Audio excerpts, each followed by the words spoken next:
Hola a todos, un saludo a los estudiantes de medicina y de otras áreas de la salud, y bienvenidos a aprender y a entender la fisiología humana. En esta ocasión les voy a explicar cómo se transporta el oxígeno y el dióxido de carbono en nuestros tejidos, y también cómo hacen para difundir a través de las membranas. Empezaremos por conocer cuál es la membrana respiratoria y cómo ésta va a estar conformada, ya que en ella es donde se va a producir el intercambio gaseoso. Desde el alveolo al capilar pulmonar, vamos a enumerar las siguientes capas. Primero, tenemos la capa de líquido que tapiza el alveolo y contiene el surfactante. Segundo, el epitelio alveolar. Tercero, la membrana basal epitelial. Cuarto, el espacio intersticial. Quinto, la membrana basal capilar. Sexto, la membrana del endotelio capilar. Vaya, estas parecen ser muchas capas, pues si supieran que el grosor de la membrana es de solo 0,6 micras, lo que hace que los gases puedan difundir rápidamente y además son tantas que el área superficial es de aproximadamente 70 metros cuadrados.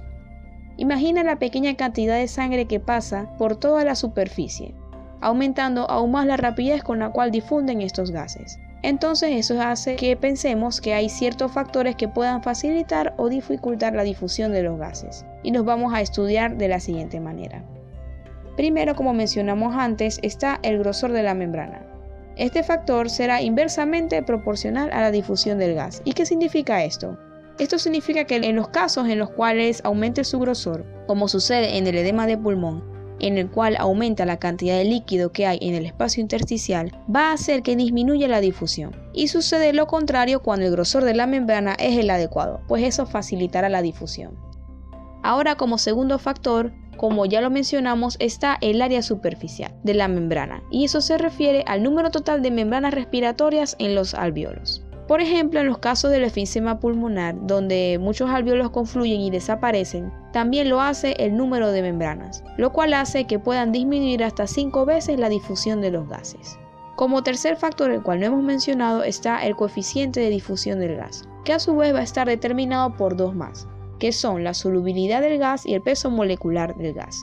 La primera aumenta la difusión del gas, como lo vemos en esta fracción, lo cual la hace directamente proporcional.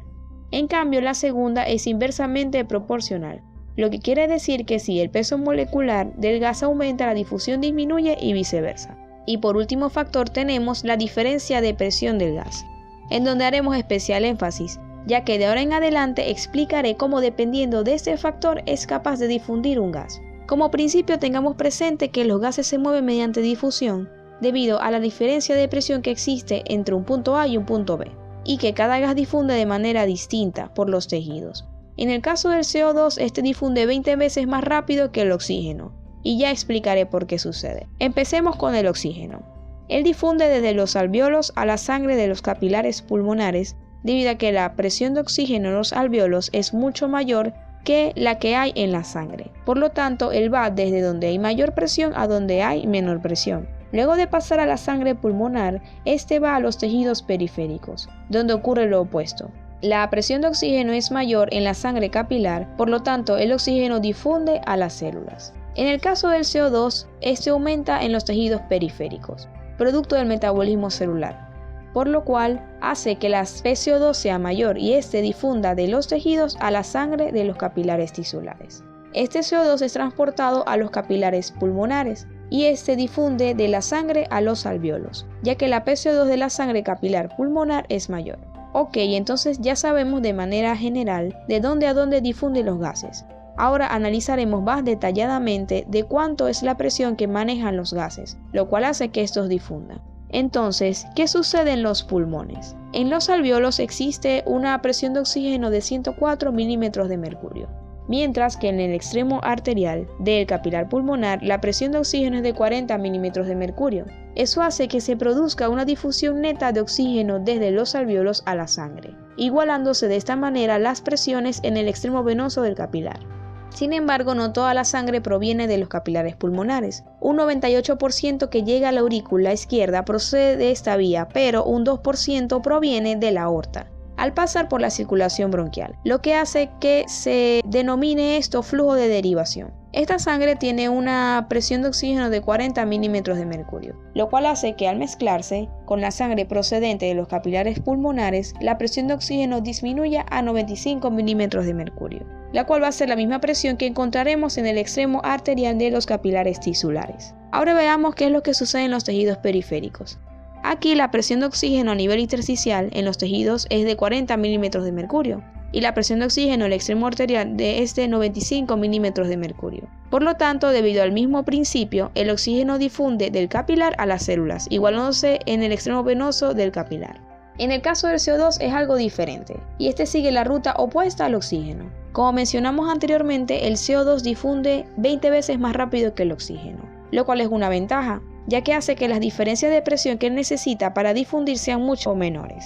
Comenzaremos en los tejidos periféricos. Aquí la presión de CO2 en el intersticio tisular es de 45 milímetros de mercurio y la PCO2 en el extremo arterial del capilar es de 40 milímetros de mercurio, lo cual hace que con esta pequeña diferencia de presión el CO2 difunda de los tejidos al capilar. A nivel pulmonar, en los alvéolos existe una PCO2 de 40 milímetros de mercurio y en los capilares pulmonares es de 45 milímetros de mercurio. Por lo tanto, este difunde de los capilares a los alvéolos, igualándose las presiones en el extremo venoso del capilar. Entonces ya conocemos cómo y por qué se difunden los gases a través de las membranas. Pero la pregunta es, ¿cómo esos gases son capaces de llegar a las membranas? ¿Cómo ellos son transportados en la sangre? Comenzaremos hablando sobre el oxígeno. Este se transporta de dos maneras, un 97% unido a la hemoglobina y solo un 3% disuelto en el plasma. La hemoglobina tenemos que saber que es una molécula que va a estar compuesta por 4 cadenas que van a estar conformadas por una porción hemo que contiene la molécula de hierro y una globina. Esta porción hemo se va a unir mediante un enlace débil y de manera reversible al oxígeno. Su unión a la hemoglobina dependerá mucho de la presión de oxígeno. ¿Cómo va a ser esto? Cuando la presión de oxígeno se eleva, el oxígeno se une a la hemoglobina. En cambio, cuando la presión de oxígeno disminuye, el oxígeno se libera de la hemoglobina. Para entender mejor este efecto, observemos la curva de disociación de la hemoglobina. En el eje de las X observamos la presión de oxígeno en la sangre y en el eje de las Y observamos la saturación de la hemoglobina expresada en porcentaje. La saturación de la hemoglobina no es más que el porcentaje expresado en la cantidad de oxígeno que está unido a la hemoglobina en la sangre. Sepamos que por cada 100 ml de sangre hay aproximadamente 15 gramos de hemoglobina y en cada gramo de hemoglobina puede unirse hasta 1,34 ml de oxígeno. Entonces, si multiplicamos los 15 gramos de hemoglobina por los 1,34 ml de oxígeno, tendremos un total de 20 ml de oxígeno que se encuentran en la sangre unidos a la hemoglobina, con una hemoglobina saturada al 100%. Ahora, conociendo este dato, volvamos a la curva. Si observamos la sangre oxigenada que sale de los pulmones y entra a las arterias sistémicas, esta va a tener una presión de oxígeno de 95 milímetros de mercurio, lo que corresponde con una saturación de oxígeno del 97%. En cambio, la sangre reducida o desoxigenada que vuelve desde los tejidos periféricos tiene una presión de oxígeno de 40 milímetros de mercurio y corresponde con una saturación del 75%. Ahora veremos cómo varios factores pueden modificar esta curva. Sepamos que si la curva se desvía a la derecha, mayor oxígeno se liberará de la hemoglobina. En cambio, si la curva se desvía a la izquierda, mayor oxígeno estará unido a la hemoglobina. Estos factores van a ser el pH, el CO2, la temperatura y el 2,3-bifosfoglicerato. Empecemos con el pH. El pH arterial tiene un valor normal que va desde 7.35 a 7.45. Al disminuir este hasta un valor de 7.2, el cual es ácido, va a desplazar la curva a la derecha. Pero al subir el pH a un valor de 7.6 alcalino, él va a desplazar la curva a la izquierda. Además de las modificaciones del pH, los otros tres factores desplazan la curva a la derecha, los cuales son el aumento del CO2, el aumento de la temperatura y el aumento del 2,3-bifosfoglicerato. El aumento del CO2 y de los iones hidrógeno en la sangre desplazan la curva a la derecha y por lo tanto se libera más oxígeno a los tejidos y mejora la oxigenación de la sangre a nivel pulmonar, lo cual se denomina efecto Bohr. Entonces este efecto Bohr vamos a explicarlo de la siguiente manera. Cuando estamos en los tejidos periféricos, la cantidad de CO2 y de hidrogeniones aumentan debido al metabolismo celular, como mencionamos anteriormente, lo que hace que la PCO2 también aumente. Este aumento hace que la curva se desplace a la derecha y se libere mucho oxígeno a la célula. Eso es el efecto Bohr. En cambio sucede lo contrario cuando estamos en los alvéolos pulmonares. Aquí el CO2 difunde de la sangre a los alvéolos, disminuyendo así los niveles de PCO2 y hidrogeniones en la sangre. Esta disminución hace que la curva se desplace a la izquierda y se una más oxígeno a la hemoglobina, aumentando así la oxigenación en la sangre del capilar pulmonar. Y como último factor hablaremos del 2,3-fosfoglicerate. Este mantiene la curva desplazada ligeramente a la derecha todo el tiempo, lo cual permite un adecuado transporte de oxígeno en los tejidos periféricos. Y en situaciones de hipoxia prolongada, el fosfoglicerate aumenta mucho en cantidad, haciendo que se libere mucho más oxígeno a las células, siendo esto beneficioso en estos casos. Ahora, repasando, ya conocemos las dos maneras por las cuales se transporta el oxígeno en la sangre, unido a la hemoglobina y disuelto en el plasma, siendo la primera la más importante, la cual va a depender de varios factores para que se libere o no el oxígeno de la hemoglobina. Ahora hablaremos del CO2.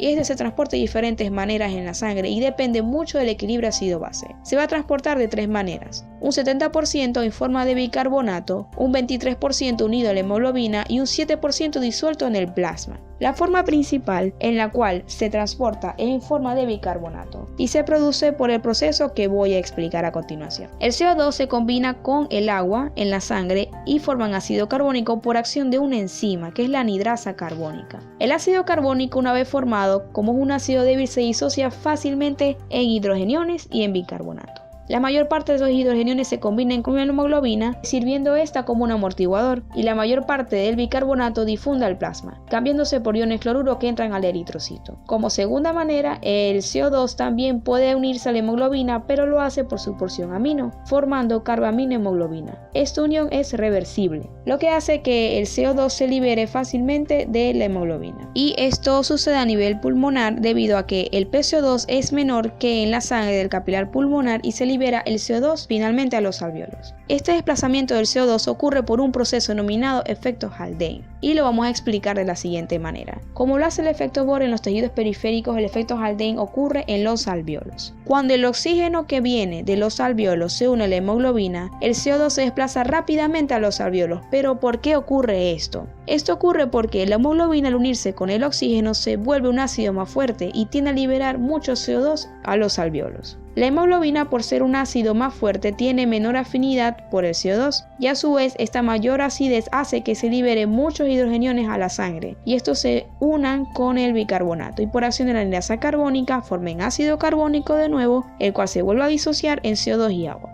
El agua va a la sangre y todo el CO2 es liberado finalmente en grandes cantidades a los alvéolos. De ambas maneras, debido a este efecto, el CO2 se desplaza a los alvéolos para ser expulsado durante la expiración. Entonces, culminando este capítulo, este fue todo el tema de transporte de oxígeno y dióxido de carbono en los tejidos. Ahora vamos a repasar brevemente qué fue lo que discutimos hoy. Primero hablamos sobre qué es la membrana respiratoria y cómo está conformada anatómicamente. Después hablamos sobre los factores que modifican el paso de los gases a través de las membranas. Luego hablamos del efecto que ejerce la diferencia de presión en los diferentes tejidos y cómo modifican la difusión del gas. También hablamos de cómo se transportan el oxígeno y el dióxido de carbono en la sangre. Hablamos también de la curva de disociación de la hemoglobina y definimos lo que era el efecto Bohr y el efecto Haldane y su importancia en el transporte del oxígeno y del dióxido de carbono. Bueno chicos, esto es todo por hoy, me despido de ustedes, espero que este video haya sido de mucha ayuda en su aprendizaje y en el estudio de la fisiología humana.